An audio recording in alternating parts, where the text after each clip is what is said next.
हम इस समय भगवान वेंकटेश्वर के विश्व प्रसिद्ध मंदिर तिरुमला तिरुपति में हैं। 7 पहाड़ियों से घिरे इस मंदिर की ख्याति देश में नहीं विदेशों में ही है और पूरे विश्व के कोने कोने से यहाँ पर हिंदू जो श्रद्धालु हैं वो यहाँ पहुँचते हैं, भगवान की पूजा अर्चना करते हैं। और ख़ास बात ये कि एक ऐसा मंदिर है जहाँ पर श्रद्धालु अपने बालों को समर्पित करते हैं। मान्यता ये है कि अगर आपने कोई मन्नत मांगी है यहाँ पर और उस मन्नत के पूरे होने के बाद श्रद्धालु यहाँ पर आकर अपने बालों को भी अर्पित करते हैं। इस मंदिर की खासियत इसका प्रसाद भी है, लड्डू प्रसाद, जिसको सदियों पुराना माना जाता है, जिसकी रेसिपी को, जिसके बनाने के तरीक़ों को काफ़ी गोपनीय और गुप्त रखा जाता है। उसमें जो इंग्रेडिएंट्स, जो सामग्री यूज होती है उसको गुप्त रखा जाता है। और कभी किसी को किचन जो है तिरुमला तिरुपति देवस्थानम का जो प्रसाद बनाता है वहाँ तक किसी को जाने के अनाधिकृत प्रवेश तक नहीं मिलता। यहाँ तक कि टीटीडी बोर्ड के कर्मचारी या इसके लोग जो हैं वो भी इन सब जगहों पर वर्जित होते हैं।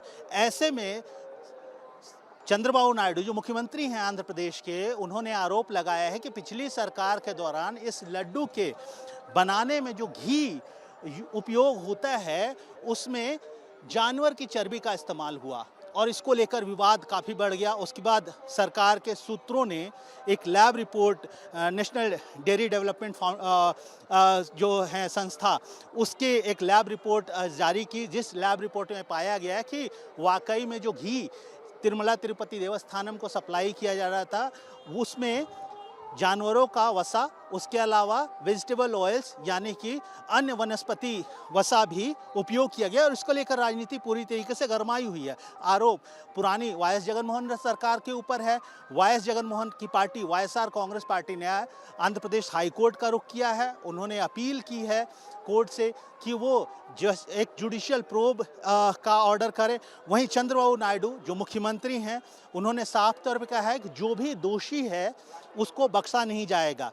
घी की सप्लाई को कैसे बदला गया? पिछले साल जब वाईएस जगनमोहन रेड्डी की सरकार थी, घी का टेंडर जो दशकों से कर्नाटका मिल्क फेडरेशन, जिसका बहुत ही मशहूर ब्रांड है कावेरी घी का ब्रांड, वो यहाँ पर मंदिर के खान पान में, प्रसाद में उपयोग किया जाता, लेकिन पिछले साल उस कॉन्ट्रैक्ट को रद्द किया गया।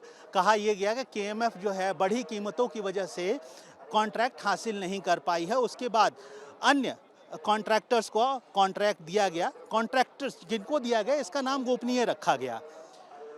लगातार टीडीपी आवाज़ उठाती रही। उनका कहना था कि क्वालिटी जो है यहाँ पर लड्डुओं की उसका कॉम्प्रोमाइज़ किया गया। खान पान जो हो रहे हैं, जो अन्नदान होती है, इस तरफ अन्नदान होता है, उस अन्नदान में जो सामग्री यूज़ होती है उनकी क्वालिटी, उनकी गुणवत्ता कम हुई है और उसको लेकर सवाल उठा रही थी। सत्ता में आते ही चंद्रबाबू नायडू की सरकार ने सबसे पहले तो तिरुमला तिरुपति देवस्थानम के चेयरमैन को बदला। उसके अलावा एग्जीक्यूटिव ऑफिसर जो मंदिर के दिन प्रतिदिन के कार्य को देखते हैं, वो प्रशासनिक अधिकारी होते हैं, उनका तबादला किया गया। पूर्व में जो प्रशासनिक अधिकारी थे, जो ईओ थे, उनको पूर्व मुख्यमंत्री वाईएस जगनमोहन रेड्डी का करीबी माना जाता था। वाईएस जगनमोहन रेड्डी के चाचा वो तिरुमला तिरुपति देवस्थानम के अध्यक्ष होते थे। दोनों को हटाया गया और अब ये विवाद थमने का नाम नहीं ले रहा है। इस पूरे जो पूरा ये लड्डू में जानवरों की चर्बी का उपयोग है उसको लेकर जहां श्रद्धालु आहत हैं, उनको लगता है कि उनकी श्रद्धा के साथ खिलवाड़ किया गया है। वहीं अब मंदिर के पुराने जो पुजारी हैं वो भी सवाल उठा रहे हैं कि कैसे इन पुजारी का कहना है कि एक सबटाज है और प्रॉफिट मेकिंग की वजह से ये पूरी मिलावट हुई है। हम इस समय मंदिर के प्रांगण में हैं। मंदिर के पीछे श्रद्धालु आ रहे हैं। सवाल ये है कि क्या ये एक राजनीति से प्रेरित आरोप प्रत्यारोप ही बनकर रहेगा या कोई सख्त कार्रवाई होगी और श्रद्धालुओं को, जिनकी श्रद्धा इस मंदिर से जुड़ी है, उनको उनकी श्रद्धा में अगर ठेस पहुंचाई गई है तो उसका जवाब मिलेगा या नहीं मिलेगा। कैमरा पर्सन विकी के साथ आशीष, तिरुमला।